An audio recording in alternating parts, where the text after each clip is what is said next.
ശേഷാദ്രിനാഥൻ എന്ന റിട്ടയർഡ് ജില്ലാ ജഡ്ജിയെ സംസ്ഥാന തെരഞ്ഞെടുപ്പ് കമ്മീഷണറാക്കി നിയമിക്കുമെന്ന വാർത്ത വന്നത് മുതൽ തന്നെ KPCC ജനറൽ സെക്രട്ടറിയായ PM നിയാസ് എന്ന നേതാവും അദ്ദേഹത്തിനെ അനുകൂലിക്കുന്നവരും പ്രധാനമായും ഉന്നയിച്ച ആരോപണം അദ്ദേഹം ഒരു സംഖ്യയാണെന്നും അദ്ദേഹം തെരഞ്ഞെടുപ്പ് കമ്മീഷണറായാൽ കേരളത്തിലെ ജനാധിപത്യ സംവിധാനങ്ങൾക്കൊക്കെ തന്നെ സംഖ്യവൽക്കരിക്കുമെന്നുമായിരുന്നു. ഇത് പറഞ്ഞ ഇയാൾ മുഖ്യമന്ത്രിക്കും UDF നേതൃത്വത്തിനും പരാതിയും നൽകി.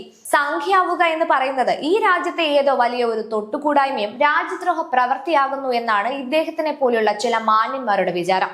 രാഷ്ട്രപതി, ഉപരാഷ്ട്രപതി, പ്രധാനമന്ത്രി, ഗവർണർമാർ മുതൽ ഏകദേശം 18ഓളം സംസ്ഥാനങ്ങളിലെ മുഖ്യമന്ത്രിമാർ, നൂറുകണക്കിന് നിയമസഭാ സാമാജികർ, MP മാർ, കേന്ദ്രമന്ത്രിമാർ തുടങ്ങിയ ആയിരക്കണക്കിന് ഔദ്യോഗിക പ്രവൃത്തി ചെയ്യുന്ന ആൾക്കാർ സംഖ്യ പശ്ചാത്തലമുള്ള ഒരു രാജ്യത്ത് എന്തുകൊണ്ടാണ് PM നിയാസിന് ശേഷാദ്രിനാഥിനോട് ഇത്ര വിരോധമെന്നൊന്ന് തിരക്കേണ്ടിയിരിക്കുന്നു. കഴിഞ്ഞ ദിവസം ശേഷാദ്രിനാഥൻ ഒരു പ്രമുഖ മലയാള പത്രത്തിന് നൽകിയ ദീർഘമായ അഭിമുഖ സംഭാഷണത്തിൽ തനിക്ക് യാതൊരു വിധമായ സംഖ്യ പശ്ചാത്തലവും ഇല്ല എന്നും ഒരിക്കൽ പോലും താൻ ജാതി മത രാഷ്ട്രീയ പ്രസ്ഥാനങ്ങളിൽ പ്രവർത്തിച്ചിട്ടേ ഇല്ല എന്നും തന്നെയും തന്റെ കുടുംബത്തിനെയും വർഷങ്ങളായി അറിയാവുന്നതും കോളേജിൽ ഒന്നിച്ച് പഠിക്കുകയും ഒന്നിച്ച് പ്രൊജക്ട് ചെയ്യുകയും ചെയ്ത നിയാസ് എന്തുകൊണ്ടാണ് ഇത്തരത്തിലൊരു ആരോപണം ഉന്നയിച്ചതെന്ന് അറിയില്ലെന്നുമാണ് ആഭിമുഖ്യത്തിൽ പറഞ്ഞിരിക്കുന്നത്. പിന്നെ എന്താണ് നിയാസിന്റെ വിരോധ കാരണം? ചിലപ്പോൾ ഒന്നിച്ച് പഠിച്ചയാളുടെ ഉയർച്ചയിലെ കോംപ്ലക്സ് ആകാം, പക്ഷേ അതിനുള്ള സാധ്യത കുറവായിരിക്കും. വളരെ സൂക്ഷ്മമായി പരിശോധിക്കുകയാണെങ്കിൽ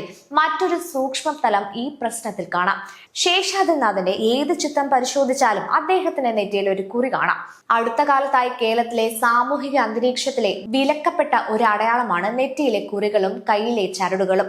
കേരളത്തിലെ മതേതര ഹിന്ദുക്കളിലെ മഹാഭൂരിപക്ഷവും ഓഫീസുകളിൽ ജോലിക്ക് പോകുമ്പോൾ കുറികൾ മായ്ക്കുകയും കയ്യിലെ ചരടുകൾ അഴിച്ചു വെക്കുകയും ചെയ്യുന്നത് സ്ഥിരം കാഴ്ചയാണ്.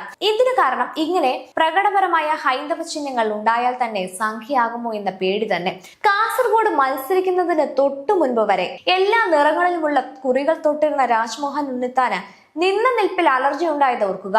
അതിൽ നിന്ന് വ്യത്യസ്തമായ തന്റെ ഉള്ളിലുള്ള ഭക്തിയുടെ ഭാഗമായി മിക്കവാറും ദിവസങ്ങളിൽ കുറി തൊടുകയും അങ്ങനെ തന്നെ കോടതിയിൽ ഇരിക്കുകയും ചെയ്യുന്ന ഒരു വ്യക്തിയാണ് മുൻ ജില്ലാ ജഡ്ജിയായിരുന്ന ശേഷാദ്രിനാഥൻ. നീതിമാനും ഭീരുവുമല്ലാത്ത അദ്ദേഹം അത് മറയ്ക്കാറുമില്ല.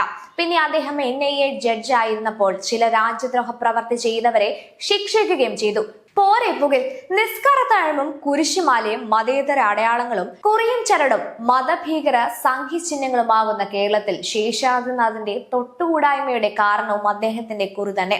കുറി തൊടാൻ, കയ്യിൽ ചരട് കെട്ടാൻ, കാവി കൈലി ഉടുക്കാൻ പേടിക്കുന്ന ഒരു കേരളം എത്ര സുന്ദരം!